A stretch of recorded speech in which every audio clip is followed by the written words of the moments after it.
In the last video, we talked about how Bohr came up with a model of the hydrogen atom that can explain and calculate the line spectrum of the hydrogen atom. Now, in this and the next one or two videos, I'm going to talk about Bohr's calculations in more detail and see how exactly they lead to the hydrogen line spectrum. The first thing that you should try and understand is what this strange condition on the radius of the orbit means. So Bohr just came up with this condition, and he made the condition that is just the right one to give the correct answers for the wavelengths of the hydrogen spectrum. That was in 1913. Now, about 10 years after that, as I have mentioned in a few videos ago, the Broglie came along. If you remember, Broglie came along in about 1924, where he suggested, based on sort of Einstein's idea that light can behave like particles, he suggested that electrons might also behave like waves, and that was verified a few years later by Davidson and Germer's electron diffraction experiment. So Bohr's formula was that the wavelength of an electron, or any particle really, is equal to Planck's constant divided by the momentum of the particle. So that's the Broglie's relation, and Bohr's condition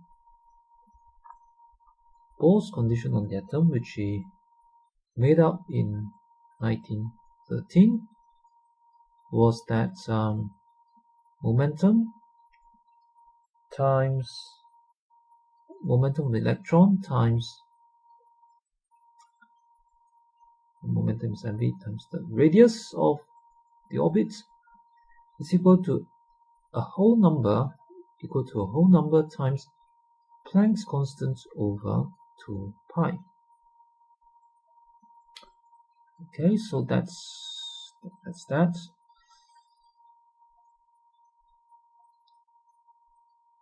Now,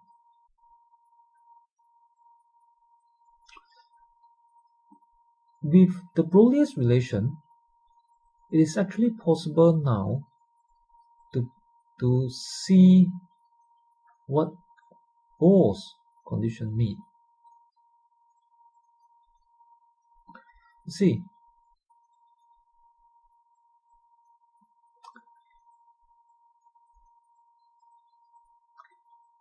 mv here is the momentum.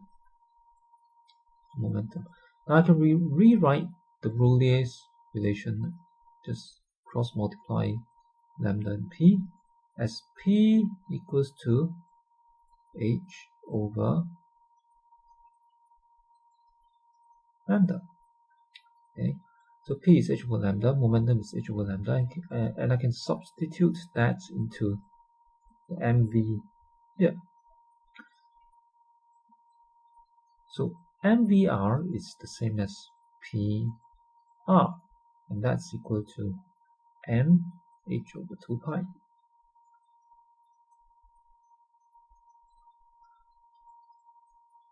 Okay, then if I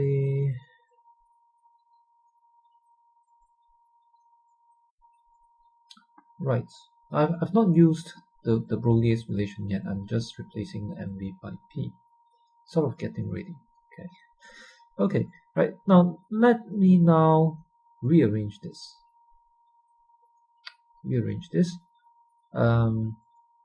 Bring the 2 pi up here and bring the P down there. Okay. So 2 pi R is equal to N H over P. Now H over P, according to the Broglie's relation, is lambda.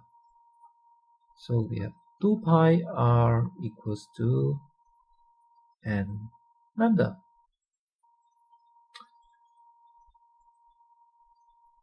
Now let's read this, read in the meaning of this.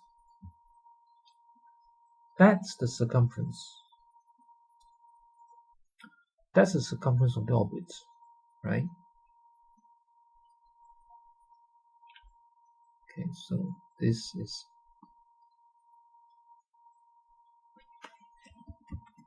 circumference of the orbit, and N is a whole number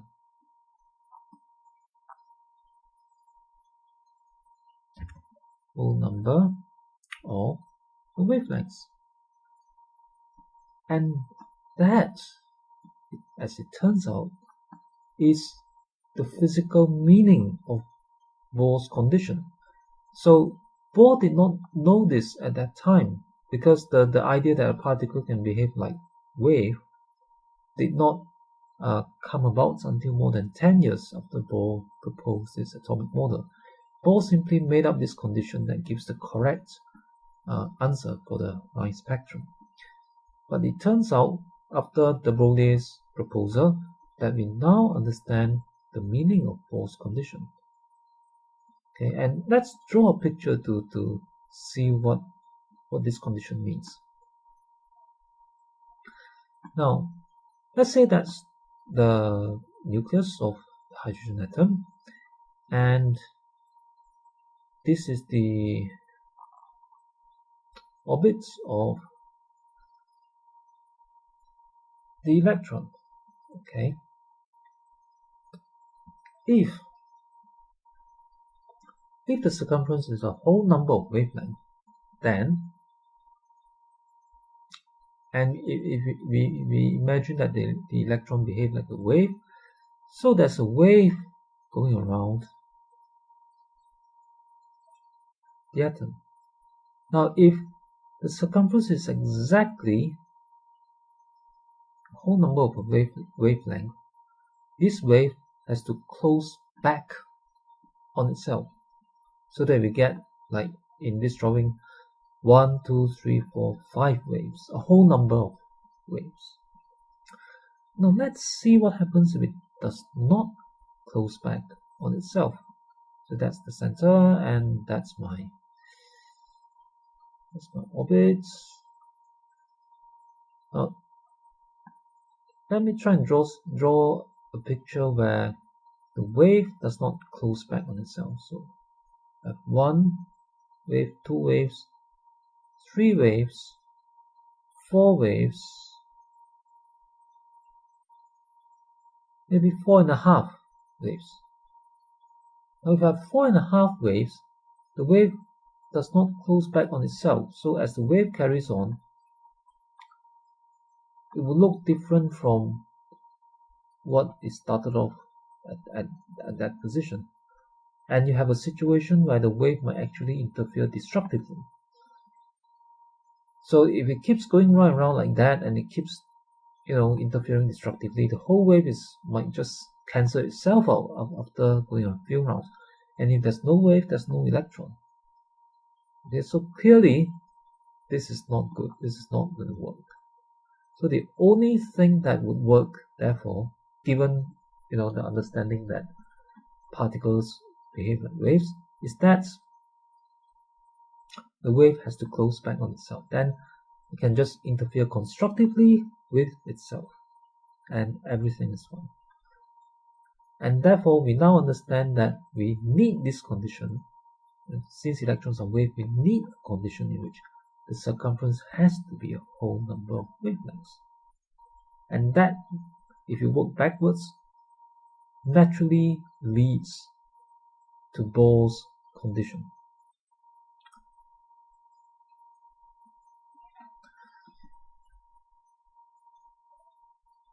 Okay, now that we understand this, we are ready to think about calculating the radius.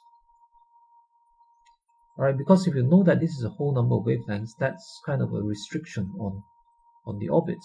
And if you can find, let's see, right, if you know the wavelength, and if you know how many wavelengths you want for that orbit, then you can just solve for the R. It's quite simple, really. And then there is also the corresponding velocity as well.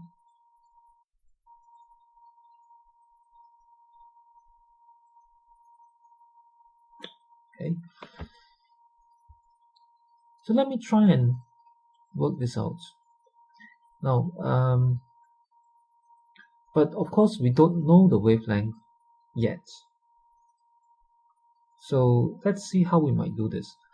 We could make use of what we know about circular motion. Okay, so let's try that. We have the proton. It has a positive charge of E, same magnitude as the electron, but it's positive. And then there is this orbit. Okay, we are just going to assume that it's a circular orbit, which is what Bohr did, at least in the beginning, or at least to explain the hydrogen spectrum. So we have the electron there, and it has a charge of -E. And this electron would be moving with a certain velocity v, and it is attracted by an electric force to the proton. And since it's going round in a circle, the force here, the electrical force here, must supply the centripetal force. Okay, so therefore, we have this relation. Centripetal force is mv squared over r, and this must be equal to the electric force. And the electric attraction is given by Coulomb's law. 1 over 4 pi epsilon naught, the charge times the charge, which is E squared in this case, divided by R squared, which is the distance, the radius of the circle. Okay, let's do some rearranging. I'm going to move the R squared up there.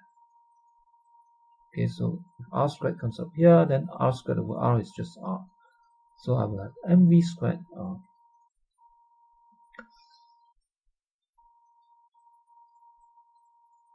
Okay, I'm going to separate out one of the v here. A reason that would be clear in a moment.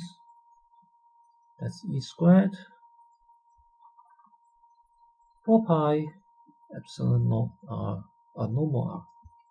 Right, I've moved R squared over here. Okay.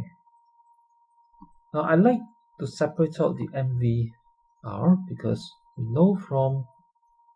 we already know from Bohr's condition that mvr is equal to n times whole number of h over 2 pi. Okay, so I'm going to replace that by h over 2 pi.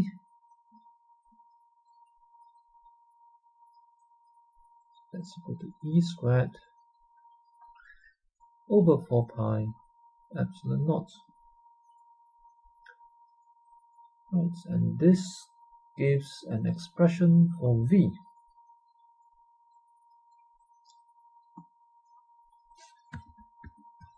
So V is equal to, there's supposed to be an N there. There should be an N here. So V is equal to, let's see, E squared over, right, the pi and the pi cancel, 2 and the 4 cancel to give us 2 there. So we have 2 epsilon naught hn. Hn comes from there. And n is a whole number, so n can be 1, 2, 3, and so on. Now this gives us a way to find the possible values of V. And we know these 3 values. Let me just write this out. Just so we are sure that we know how to calculate this.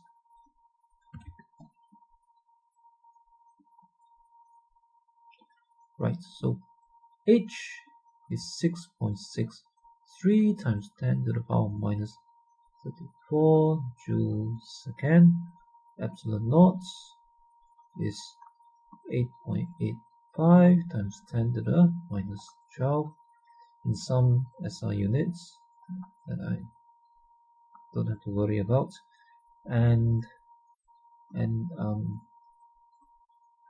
E, right, we need E as well, and E is 1.6 times 10 to the power of minus 19 Coulomb. Right, so we definitely have all the values we need to do this calculation. Right? N can be 1 or 2 or 3 and so on.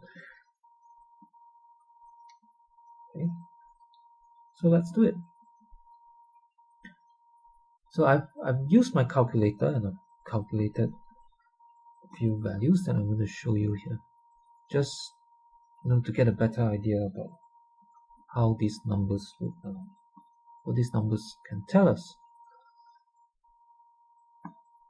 So I'm going to write down a simple table of a few possible values of the velocity. Right. So n can be 1 or 2 or 3 and so on. Be whole numbers. Now when n is 1, I use these values, put 1 n here, and use my calculator to find v. And the answer is 2.1888 times 10 to the power of 6. So that's my unit, 10 to the power of 6 meters per second. So I actually got a value for the v.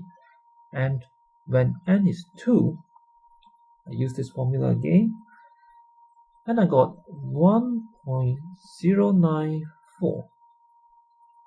And when n is 3, I calculated this formula again, and I got 0.7292 times 10 to the power of 6, of course.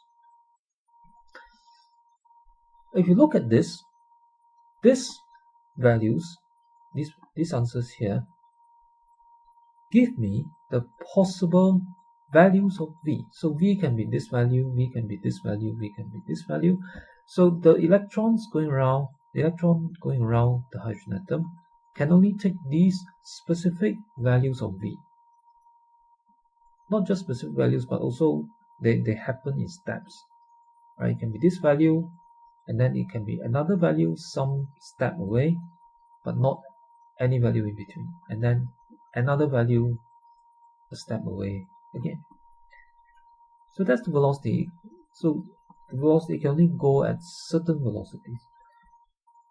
And once we know this, we can also calculate r from that formula.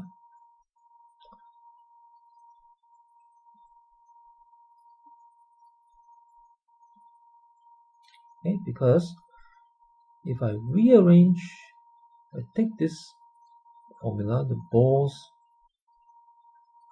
condition, and rearrange it to make R the subject, it would be NH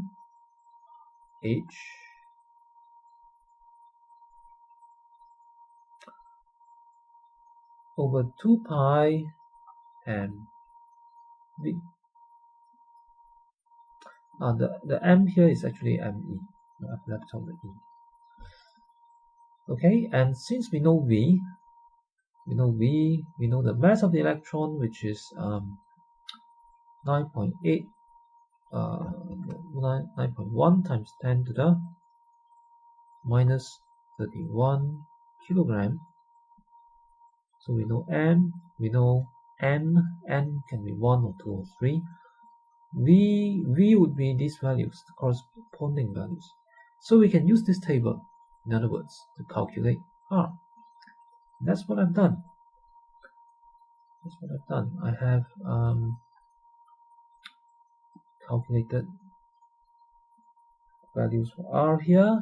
I'm giving my answer in angstrom. If you remember, angstrom is 10 to the power of minus 10 meters. Right, and what I got, here's what I got. When n is equal to 1, I got 0.5292. When n is equal to 2, I got a radius of 2.117, and when n is equal to 3, I got 4.743. So you see, the orbits of the electrons can only be at specific values, starting from the smallest, which is this 0.5 something angstrom, and the next one up would be a step away, would be 2 point something. You can't have anything in between. You can't have a radius of 1 angstrom, for example.